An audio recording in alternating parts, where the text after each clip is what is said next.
So, the translations are out for My Hero Academia Manga Chapter 365, and let's just say that this chapter, in a way, fixes a few things that I had with the previous chapter, but it also brings up a few questions that I have, and we'll get into those questions a little bit more, but first, right after this.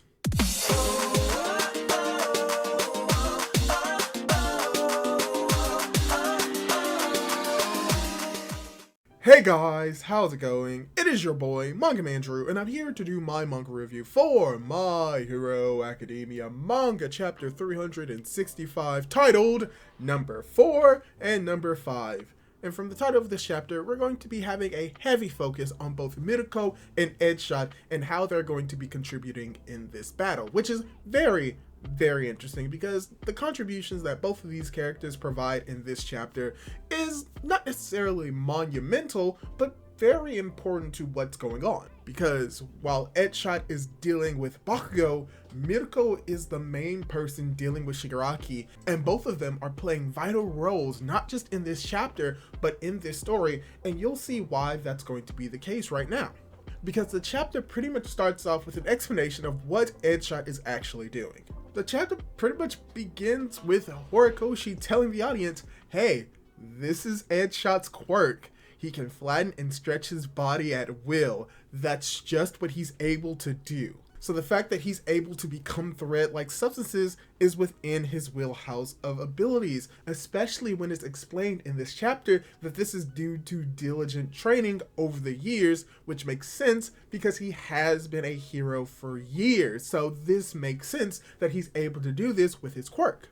And it makes just as much sense for what we see later on and how he's able to go inside of Bakugo's body and heal it via sewing up the parts that are damaged, and that's what he's doing. And how thin his body is right now not only is equated to being as thin as spider webs, but even as thin as a surgical suture, but that there is a catch to what he's doing in this state.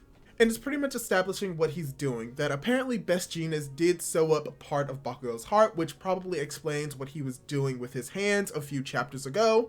And that what Deadshot is doing in this chapter is pretty much sewing up the body parts that are damaged. He may eventually replace some of the body parts as stated from last chapter, but I think what last chapter was trying to emphasize is trying to make this moment a little bit more impactful and saying that what he's doing is becoming the heart, as in he's literally going to be sewing and becoming the pieces of the heart by sewing them together. Now, this does not mean that he can't necessarily become missing pieces, because even though he's extremely thin, he could in a way make his body be like patches to the body that could serve as pieces depending on how well his sewing skills and his suturing skills are, as well as how he's able to just recombine his body again into these different pieces. And it just depends on how well he will be able to mold and shape his body to fit those parts, since this is his physical body and this seems to be something that he can do. So for me personally, and even the emphasis that he's pretty much going to perform CPR inside of the body, this makes a little bit more sense to me.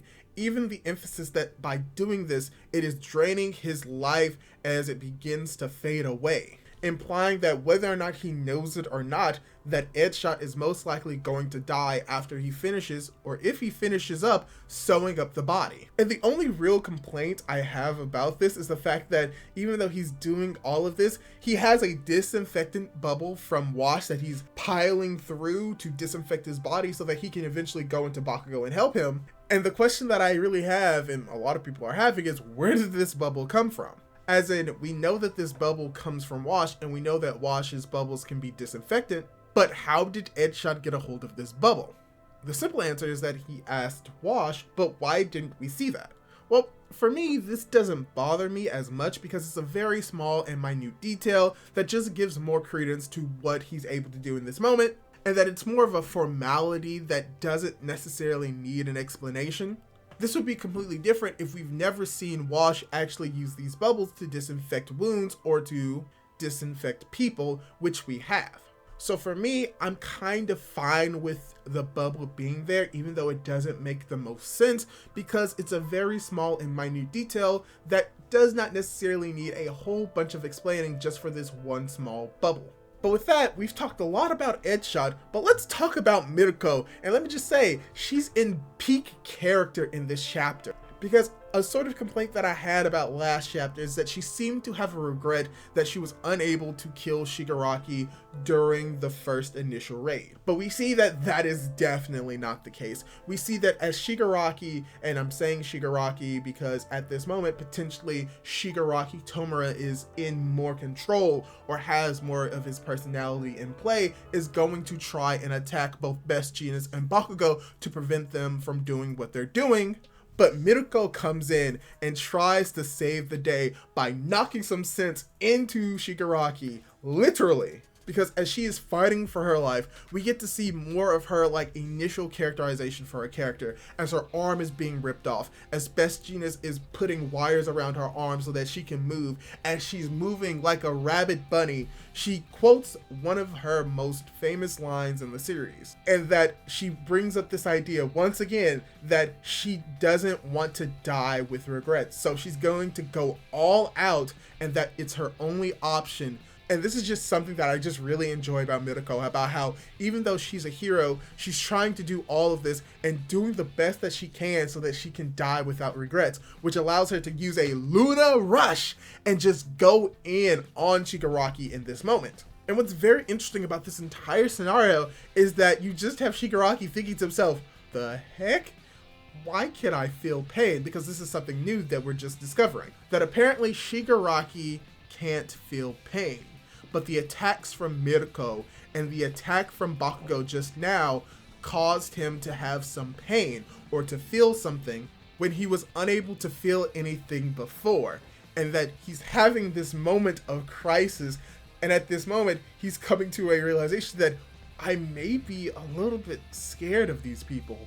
And he's also coming to another realization that these heroes are trying to do their best to fight over something that is broken, but that they won't do the same for him. And as he's thinking this, we get to see inside of Shigaraki, we see Tenko, and we see his hair going white and his eyes looking like Tomura before he was found by All For One and after he killed his family, as it seems to be assumed at the last part of this chapter that people are forming from his hands as they are planning on potentially going on the attack. So this is very interesting, and I use that word a lot, but this is very interesting. So overall, I enjoyed this chapter of My Hero Academia. I'm not going to say that it's the best chapter in the world. The bubble thing still kind of doesn't make sense,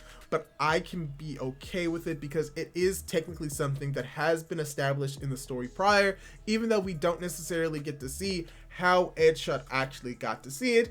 We don't know enough about the bubble itself, so we can just make assumptions about it, that it's not an actual like bubble. It can withstand a lot more damage. It can only be popped by like puncturing it, which we still see that's not the case. But we can say that the bubbles are relatively speaking durable, so you can assume that even if he had it on his person, that most likely than not it didn't pop, or that these are just bubbles that can't really pop. So that's not really an issue for me, and I can excuse that for the story because it's heavily tied to Edshot and MIRUKO for this chapter, and I really liked what both these characters did in this chapter. The implication from Edshot is that he has, at the very least, enough medical knowledge over the years or the decade that he has been a hero to understand how the human body works, so he's able to maneuver and move and suture up different parts of the bodies in a way that someone who has some medical knowledge would be able to do, and a fair amount of knowledge of the human anatomy and physiology to actually do. So even though it's never been explicitly stated that these are things that he has, the implications from what we've seen with the story and how he uses his quirk are implied as so I'm fine with him being able to do this. Now, does this mean that in the story he has been a major character in the series and that this is something that was being built up to throughout the entire series? No. But does this play into his character a lot more, and that he's willing to do this and play into the story a little bit more from the idea of what it means to be a hero and what heroes should do? Yes. So I think that for me, even though it's not the best executed, I still think that it's fine for the story that is being told right now. And when it comes to Miruko, I really enjoyed what she did in this chapter because we are concretely showing her characterization in this chapter and showing that even though she may not be a hero for the most altruistic reasons, when worst comes to worst, she will sacrifice her life, if not to save people and prevent people from dying, but play into her initial character trope of being able to fight with no regrets and die with no regrets. So the fact that we got this reiterated in this chapter just shows that Horikoshi is truly trying to characterize Miruko as a character, which could lead to her death, which I would hate. But if anyone in the series is going to die a brutal, horrible, maimed death, it's going to be Miruko, the character who has willingly ripped her arms off twice. But overall, like I said, I enjoyed this chapter, and we're getting something different with Shigaraki. What is going to be going on with like the people coming out of his arms that look like the people in his life and the people that ignored him? This is going to be very interesting. I can't wait to see exactly what this entails. Will the heroes have to literally kill people? Will he be playing mind games with the heroes and causing these individuals to talk, causing them to hesitate to cut them and then attack them? There are a lot of implications coming from this final panel, and I can't wait to see what is going to be going on in the next chapters. But it's going to be on break for 2 weeks, so we won't be seeing the ramifications of this for another 2 weeks. So hopefully you enjoyed this review. Hopefully Horikoshi can get some sleep. And let me ask you, what do you think of this chapter? And do you still think that what Edgeshot is able to do in this chapter is a far-fetched, or do you think that it's more feasible from what we've seen in the story? Leave your thoughts down in the comments down below, leave a like on the video, and don't forget to subscribe to my YouTube channel for more content like this. Do all that cool jazz, and hopefully I'll be able to catch you in my next video. Goodbye!